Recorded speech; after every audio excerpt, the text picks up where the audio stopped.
Ang pagkakasala ng tao. Ikatlong kabanata. Sa lahat ng hayop na nilikha ng Panginoong Diyos, ang ahas ang pinakatusok. Minsan tinanong ng ahas ang babae, "Totoo bang pinagbabawalan kayo ng Diyos na kumain ng bunga ng alinmang puno sa halamanan?" Sumagot ang babae, "Makakain namin ng kahit anong bunga ng puno rito sa halamanan, maliban lang sa bunga ng puno na nasa gitna ng halamanan.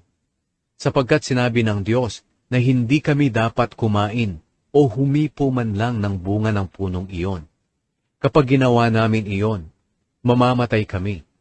Pero sinabi ng ahas, "Hindi totoong mamamatay kayo."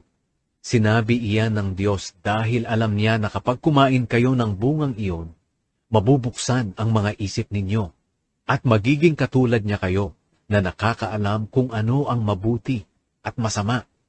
Nang pinagmasdan ng babae ang puno, napakaganda nitong tingnan, at ang bunga ay parang masarap kainin. At dahil sa pagnanais niyang maging marunong, pumitas siya ng bunga at kumain ito. Binigyan din niya ang kanyang asawa na kasama niya, at kinain din ito. Pagkatapos nilang kumain, nalaman nila kung ano ang mabuti at ang masama, at napansin nila na hubad pala sila. Kaya pinagtagni-tagni nila ang mga dahon ng puno ng igos para ipantakip sa kanilang katawan. Pagdating ng hapon, narinig nila na lumalakad ang Panginoong Diyos sa halamanan. Kaya nagtago sila sa mga puno doon. Pero tinawag ng Panginoong Diyos ang lalaki. "Nasaan ka?" Sumagot ang lalaki, "Narinig ko po kayo sa halamanan, kaya nagtago ako. Natatakot po ako dahil hubad ako." Nagtanong ang Panginoong Diyos, "Sino ang nagsabi sa iyo na hubad ka?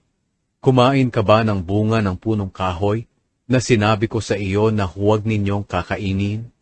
Sumagot ang lalaki, "Ang babae po kasi na ibinigay niyo sa akin ay binigyan ako ng bunga ng punong kahoy na iyon at kinain ko." Tinanong ng Panginoong Diyos ang babae, "Bakit mo ginawa iyon?" Sumagot ang babae, "Nilinlang po kasi ako ng ahas, kaya kumain po ako."